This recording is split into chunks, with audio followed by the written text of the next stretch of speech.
Hello everyone, कैसे हैं आप लोग। आए हो बहुत अच्छे होंगे। मैं बता दूं, मैं भी बहुत अच्छा हूँ। पिछले वीडियो में हमने बात किया था टीडीएस ऑन इमूवेबल प्रॉपर्टी के बारे में।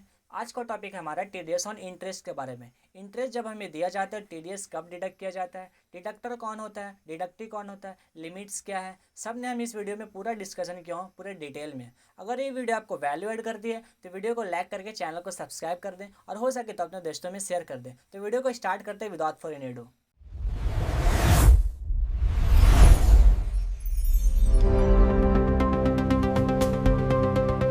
सबसे पहले बात करेंगे इंटरेस्ट ऑन सिक्योरिटी के बारे में। मतलब जब सिक्योरिटी आपको मिलती है उस पर इंटरेस्ट जो आपको मिलता है उस पर हम टीडीएस कब डिडक्ट करते हैं। तो इस से सबसे पहले समझेंगे इस सेक्शन को रीड कैसे करेंगे। इस सेक्शन को रीड करना है सेक्शन 393 सीरियल नंबर 5 के आइटम्स 1, 2 एंड 3। इसको हम कैसे बोलेंगे, इंटरेस्ट ऑन इनकम। तो इनके अंदर 3 आइटम्स हैं, आइटम्स 1, आइटम्स 2 और आइटम 3। सबसे पहले बात करेंगे इंटरेस्ट ऑन सिक्योरिटीज़। मतलब जब सिक्योरिटी के ऊपर आपको इंटरेस्ट मिलता है तब टीडीएस कब डिडक्ट किया जाता है, उसका रेट क्या है। तो सिक्योरिटी हम पहले सबसे सबसे पहले समझते हैं सिक्योरिटी कहते हैं किसको। जैसे आप डिवेंचर खरीदते हैं या फिर आपको बॉन्ड्स खरीदते हैं, तब आपको उसके ऊपर इंटरेस्ट मिलता है, तो उस इंटरेस्ट पर टीडीएस डिडक्ट करता है। तो टीडीएस कौन डिडक्ट करेगा, any person. Deductor any person होगा। डिडक्टी कौन होगा, मतलब जिसका टीडीएस कटेगा। टीडीएस किसका कटेगा, वो एनी पर्सन, मतलब रेसिडेंट कोई भी हो सकता है। ठीक है, डिडक्टी रेसिडेंट हो सकता है। रेट क्या होगा, 10%। रेट कितना डिडक्ट किया जाएगा, 10%। लिमिट क्या है, 10,000। अब इसको हम एक साथ समझते हैं। जब आपको इंटरेस्ट के ऊपर सिक्योरिटी के ऊपर जब आपको सिक्योरिटी के ऊपर इंटरेस्ट मिलता है, और इंटरेस्ट जब डिडक्टर आपको पेमेंट करता है इंटरेस्ट का, अगर वो इंटरेस्ट 10,000 से ज़्यादा का होता है तो उस पर 10% टीडीएस डिडक्ट करता है। टीडीएस डिडक्ट कौन करेगा, एनी पर्सन। डिडक्टर कौन होगा, एनी पर्सन। डिडक्टी कौन होगा, रेसिडेंट। ठीक है।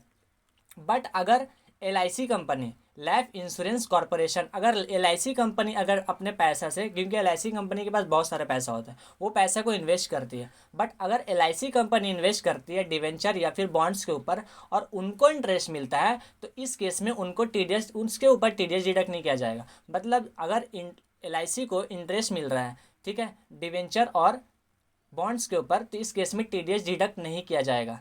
मतलब बोला जाए तो अगर एलआईसी कंपनी डिवेंचर या फिर बॉन्ड्स लेती है और उसके ऊपर इंटरेस्ट मिलता है तो उसको पूरा पेमेंट किया जाएगा, उस केस में टीडीएस डिडक्ट नहीं होगा।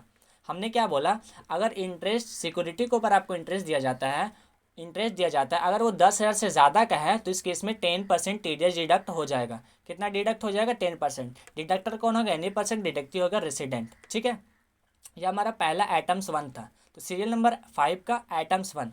उसके बाद हम 2 का बात करते हैं। 2 में क्या होता है ना, बैंक एफडी इंटरेस्ट। मतलब जब आप बैंक में एफडी करवाते हैं और उस एफडी के ऊपर आपको इंटरेस्ट मिलता है, उस एफडी के ऊपर जब आपको इंटरेस्ट मिलता है तो उस केस में टीडीएस डिडक्ट किया जाता है। टीडीएस कौन डिडक्ट करेगा, मतलब डिडक्टर कौन होगा, तो बैंक, कोऑपरेटिव बैंक या फिर पोस्ट ऑफिस जहाँ आप एफडी करवा रहे हैं। ठीक है, रेट कितना होगा, 10%। तो 10% किसका, अगर आपको इंटरेस्ट मिल रहा है 1,00,000 रुपये, सीनियर सिटीजन, अगर आप सीनियर सिटीजन का मतलब 60 एज का प्लस हो, मतलब 60 साल से ज़्यादा का अगर आप हो और आपने एफडी करवाया बैंक में या फिर पोस्ट ऑफिस या फिर कोऑपरेटिव बैंक में, तो इस केस में आपको 1,00,000 रुपये अगर इंटरेस्ट मिल रहा है तो इस केस में टीडीएस डिडक्ट होगा। टीडीएस कितना डिडक्ट होगा, 10%। अगर आप नॉन सीनियर सिटीजन है, मतलब 60 साल के कम के हैं और आप बैंक में एफडी करवाते हैं, अगर आपको इंटरेस्ट 50,000 मिल रहा है तो इस केस में टीडीएस डिडक्ट हो जाएगा।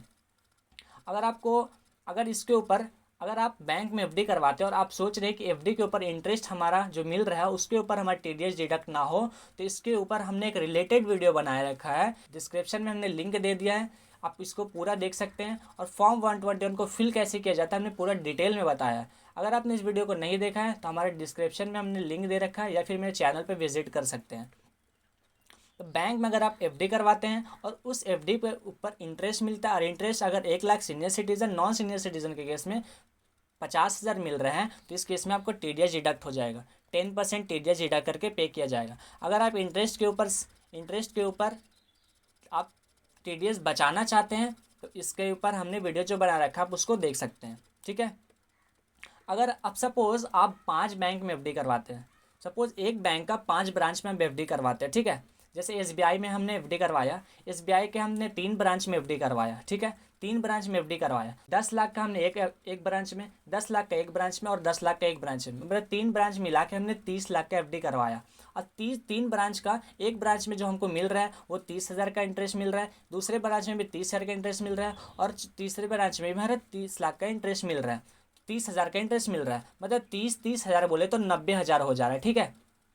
तो आपको यहाँ क्या होता है, जब आप बैंक में एफडी करवाते हैं या फिर पोस्ट ऑफिस में या फिर कोऑपरेटिव बैंक में, तो ये लोग ना, ये लोग जो होते हैं वो सीबीएस मतलब कोर बैंकिंग फैसिलिटी का यूज़ करते हैं। मतलब सारा बैंक को कंबाइन करके वो देखते हैं कि आपने जो एफडी करवाया एक बैंक का 3 ब्रांच में आप एफडी करवाया है, तो तीनों ब्रांच का कंबाइन करके देखा जाएगा कि आपको इंटरेस्ट कितना मिल रहा है। अगर तीनों बैंक का ब्रांच को मिला के, अब सपोज जैसे हमने बताया हुआ 30,000 का, अगर सपोज आपका एक बैंक में 20,000 का मिल रहा है, दूसरे बैंक में 20,000 का मिल रहा है और तीसरे बैंक में 20,000 का मिल रहा है, तो 20,000 करके 60,000 रुपया हो रहा है, तो लिमिट से ज़्यादा हो रहा है। लिमिट यहाँ 50,000 ही है, ठीक है। नॉन सीनियर सिटीजन के केस में 50,000 ही है। अगर सीनियर सिटीजन रहेगा तो 1 लाख हो जाएगा। तो हमने बोला 60,000 आपको मिल रहा है, तो इस केस में टीडीएस डिडक्ट होना चाहिए। हाँ, यहाँ ब्रांच वाइज नहीं देखा जाता, पूरे बैंक वाइज देखा जाता है, ठीक है, क्योंकि बैंक वाइज जो होते हैं ना वो सीबीएस मतलब कोर बैंकिंग फैसिलिटी का यूज़ करती है, जो सारा बैंक का जो एफडी आपने करवाया एक आदमी एक पर्सन का, वो कंबाइन करके देखती है क्योंकि लिमिट से ज़्यादा हो रहा है कि नहीं। लिमिट से ज़्यादा होता है तो टीडीएस डिडक्ट किया जाता है, ठीक है। तो हमने यहाँ लिखा threshold limit will be applied branch wise, ठीक है, ब्रांच वाइज अप्लाई होगा। मगर अगर सीबीएस का यूज़ नहीं हो रहा है, मतलब कोर बैंकिंग फैसिलिटी अगर यूज़ नहीं हो रहा है, तो ब्रांच वाइज अप्लाई होगा, मतलब हर ब्रांच अपने अकॉर्डिंग लिमिट देखेगा। अगर interest for different branch will not be club नहीं किया जाएगा, मतलब अगर ब्रांच वाइज हो रहा है तो इंटरेस्ट भी क्लब नहीं किया जाएगा। अगर सेपरेटली ईच ब्रांच, मतलब हर ब्रांच का सेपरेट अपने अपने अकॉर्डिंग चेक करेगा। अगर कोर बैंकिंग फैसिलिटी का यूज़ नहीं हो रहा है तब, अगर हो रहा है तो हमने जैसे एग्जांपल में भी बताया, सारे बैंक को कंबाइन किया जाएगा, उसके बाद लिमिट को देखा जाएगा। अगर कोर बैंकिंग फैसिलिटी का यूज़ नहीं हो रहा है तब फिर हर ब्रांच अपने अकॉर्डिंग टीडीएस डिडक्ट करेगा और उसके लिए सबके लिए अलग अलग लिमिट हो जाएगी। बट अगर अलग अलग बैंक में कराते हैं तो फिर सबका अलग अलग लिमिट हो जाएगा, ठीक है। उसके बाद हम बात करते हैं अदर इंटरेस्ट, मतलब अदर इंटरेस्ट बोले तो इंटरेस्ट ऑन सिक्योरिटी को ऊपर छोड़कर और बैंक इंटरेस्ट को भी छोड़कर। अदर इंटरेस्ट बोले तो प्राइवेट लोन, जैसे हम कोई इंडिविजुअल है, ठीक है, हम कोई इंडिविजुअल है और हम किसी को इंटरेस्ट देते हैं, ठीक है, हम किसी को लोन दिया, तो वैसे इसमें कवर हो जाएंगे, ठीक है। तो इस केस में कौन होगा, अगर आप इंटरेस्ट देते हैं, लोन देते हैं, किसको, प्राइवेट लोन आप देते हैं, कोई नॉन बैंकिंग है आप हैं और आप प्राइवेट लोन देते हैं, तो इसमें टीडीएस कौन डिडक्ट करेगा, स्पेसिफाइड पर्सन, मतलब जो टीडीएस डिडक्ट करेगा वो स्पेसिफाइड पर्सन होगा।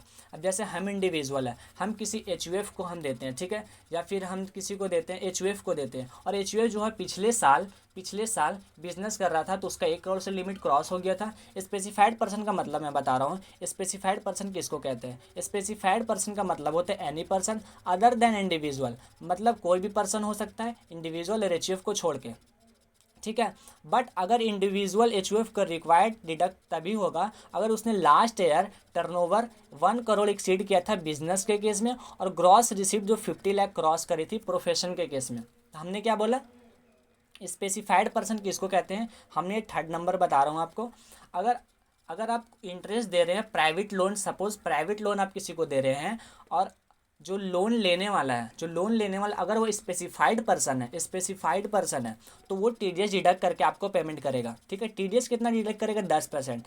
लिमिट क्या होगी, वो 10,000। अगर 10,000 से कम है तो टीडीएस डिडक्ट नहीं होगा, अगर 10,000 से ज़्यादा है तो इस केस में टीडीएस डिडक्ट किया जाएगा, ठीक है। तो स्पेसिफाइड पर्सन कौन होगा, स्पेसिफाइड पर्सन का मीनिंग है any person other than individual HUF.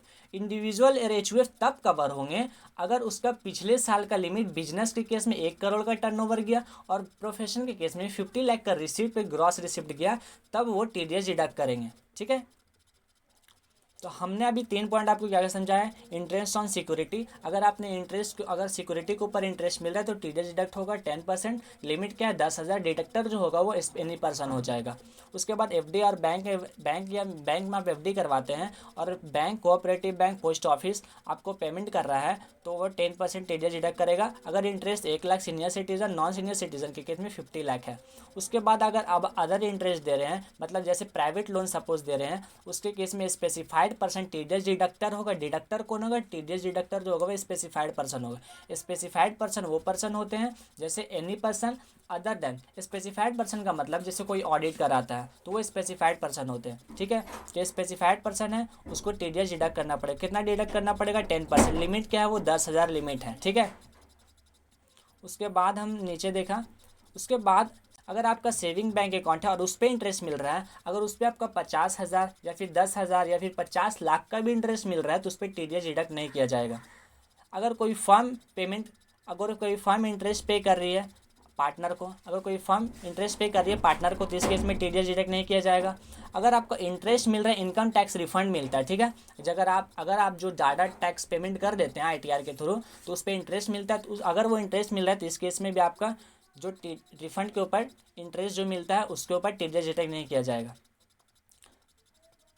अब यहाँ पे क्या है? Interest to bank, cooperative bank, financial corporation, LIC, insurance company.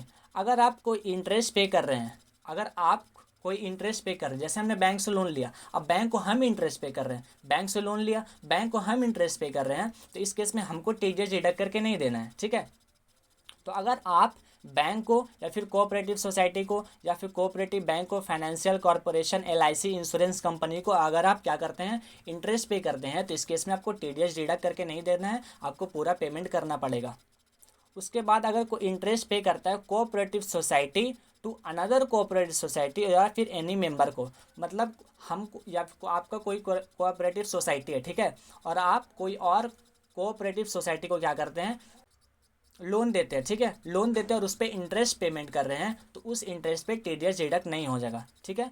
अगर कोई कोऑपरेटिव बैंक दूसरे कोऑपरेटिव बैंक को क्या करती है? लोन देती है और उस पर इंटरेस्ट पेमेंट हो रहा है, तो उस केस में टीडीएस डिडक्ट नहीं होगा। या फिर इंटरेस्ट पेमेंट कर रहे हैं तो उस केस में टीडीएस डिडक्ट नहीं होगा, ठीक है। अगर कोई interest cooperative society being another cooperative society, अगर कोई कोऑपरेटिव सोसाइटी बैंक, ठीक है, अगर कोई cooperative society bank another cooperative society को क्या देती है? इंटरेस्ट पेमेंट करती है, तो इस केस में भी टीडीएस डिडक्ट नहीं होगा। तो हमने कुल मिलाकर क्या बात किया? हमने बस यही बताया है कि इंटरेस्ट ऑन सिक्योरिटी के ऊपर टीडीएस डिडक्ट होता है, 10%, लिमिट 10,000 रुपये है। अगर आप एफडी करवाते हैं बैंक या फिर कोऑपरेटिव बैंक में या फिर पोस्ट ऑफिस में, तो इस केस में 10% टीडीएस डिडक्ट होता है। लिमिट है वो 1 लाख है, फिर 50,000 है, ठीक है। अगर आप कोई प्राइवेट आपने लोन लिया, प्राइवेट लोन आप देते हैं और स्पेसिफाइड पर्सन अगर है अगला, तो वो टीडीएस डिडक्ट करके आपको देगा, ठीक है। इस स्पेसिफाइड पर्सन का मतलब भी हमने बता दिया है। Any person other than individual HUF required तभी होगा टीडीएस डिडक्ट करने के लिए जब उसका पिछले साल टर्नओवर 1 करोड़ गया हो और ग्रॉस रिसीव 50 लाख गया होगा प्रोफेशन के केस में, ठीक है। उसके बाद हमने बैंक के ऊपर बताया कि बैंक अगर कोर फैसिलिटी यूज़ करती है तो हर ब्रांच कोर फैसिलिटी यूज़ करती है, तो एक बैंक का सारा ब्रांच का कंबाइन करके देखा जाएगा कि आपको इंटरेस्ट कितना पे किया जा रहा है, ठीक है। उसके बाद अगर सेविंग अकाउंट के ऊपर अगर इंटरेस्ट मिलता है तो इसमें कोई टीडीएस डिडक्ट नहीं होगा। अगर कोई फर्म पार्टनर्स को इंटरेस्ट पे करती है तो इस पर भी टीडीएस डिडक्ट नहीं होगा। अगर आपको रिफंड मिलता है, इनकम टैक्स का रिफंड मिलता है, तो उसके ऊपर भी इंटरेस्ट मिलता है, तो उसके ऊपर भी टीडीएस डिडक्ट नहीं होगा। अगर आप इंटरेस्ट पे करते हैं कोई बैंक को या फिर फाइनेंशियल इंस्टीट्यूट को या फिर एलआईसी को, तो इस केस में भी आपको टीडीएस डिडक्ट करने की ज़रूरत नहीं है। अगर कोई cooperative society another cooperative society को इंटरेस्ट पे करती है तो इस केस में भी टीडीएस डिडक्ट करने की ज़रूरत नहीं पड़ती।